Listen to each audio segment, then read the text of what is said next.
Hey, welcome back to our special attack on the Supreme Court. William Jacobson is here. He is a professor at Cornell Law School and also the founder of the website Legal Insurrection, which you should make part of your daily viewing. Professor, how are you, sir? Good. Thanks for having me on. Why do so many people on the left, in your opinion, want to attack the Supreme Court as it is? It's fairly obvious it is an institution they no longer control. If the court were ruling the way they want the court to rule, none of this would be going on. So this is really a purely political, it's not really principled attack on the court. They're upset that there is a 6-3 conservative majority that is likely to stay in place for a number of years, maybe even decades. And it is something that they view as stymieing their plans, and therefore they want to destroy what they can't control.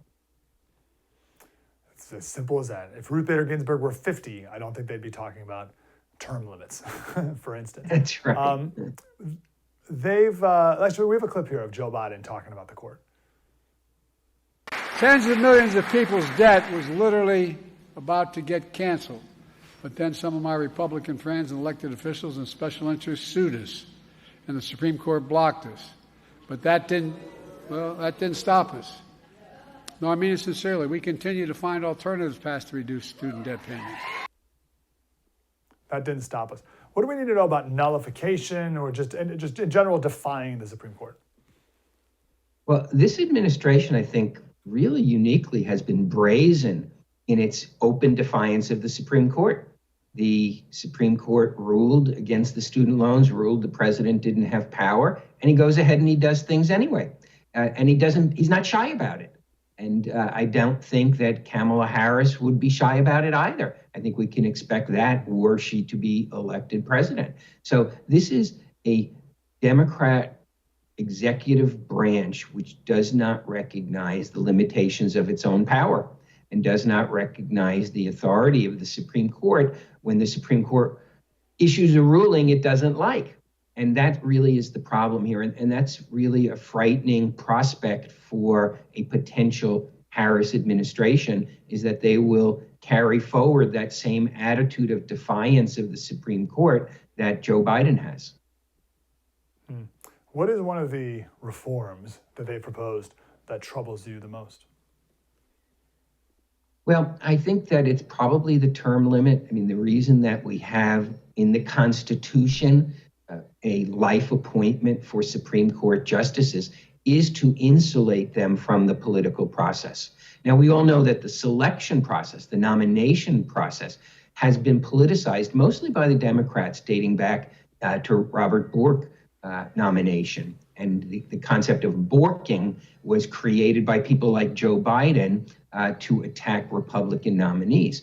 But so the nomination process is always been political, at least since Bork, but the conduct of the court, the ability of the court to stay on the bench has not been subject to those political, pressures. And that's why the framers of the Constitution put life tenure in for Supreme Court justices. And Joe Biden can't change that, and Chuck Schumer can't change that. They would have to do it by constitutional amendment, which they know they can't pass. Oh, interesting. You're right. I didn't even think about that. Okay, but just for the sake of the academic argument, I've never heard this proposal before for term limits until just recently. So why did our founders not have term limits on Supreme Court? Like, what's so bad about putting the politics of it aside and who would be in control of what? Because they say, oh, well, we'll have every new president put in whatever, it'd be like one justice every 2 years. So it would even out eventually or something over time. So what's wrong? Why did our founding fathers not put term limits on justices? Well, if you look at the entirety of the constitutional structure, there are parts of the government that are highly subject to the popular whims. Mostly the House of Representatives comes up for election in its entirety every 2 years. But then there's the Senate, which is on more of a rolling 6-year basis. It's very hard to flip the Senate in any given election. And then there's the Supreme Court, which has life tenure. So there are various branches of government which have different pressures from the popular emotions of the day. And the court obviously felt that the one institution that should be most insulated or I should say the founders obviously felt that the one institution that should be most insulated from the popular pressures is the Supreme Court. And I think that's why it's such a fundamental part of what we have. Yes, that makes perfect sense. I want to go back because this is a story that kind of just went away. The Dobbs, which is the repealing of Roe v. Wade, the Dobbs leak. And usually the court is so much better than that. What is your thoughts on that and just the general reputation of the court as it is right now? Well, there has been a relentless campaign against the court by the Democrats and the media for many, many years now. And the Dobbs decision, the abortion decision, was a reflection of how that popular pressure has undermined the court. Unprecedented leak of a draft opinion from the court. I believe they know who did it, but they don't necessarily have enough proof of it to prosecute the person, or at least to name the person. And so I think that it has done tremendous pressure and damage to the court. Probably the only upside here is that I'm pretty sure the Congress has less favorability than even the Supreme Court. So you have people who have among the lowest of favorability in the nation, meaning the people in Congress, putting pressure on another institution to try to bring it down. And it's really unseemly. So I think the court has been damaged by this.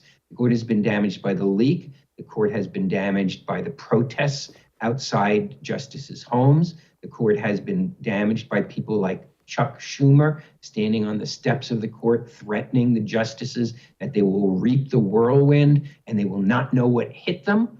And I think that whole mainstream media, leftist activist, Democrat politician assault on the Supreme Court is definitely having an impact.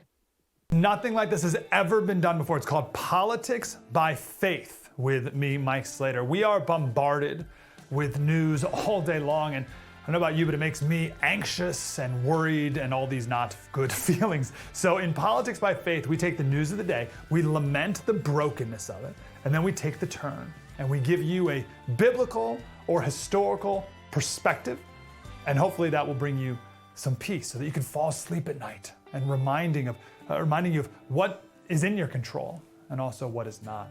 Hopefully this will change our perspective of how we look at the stories of the day. Politics by Faith, it's available now everywhere you download podcasts. Politics by Faith with Mike Slater.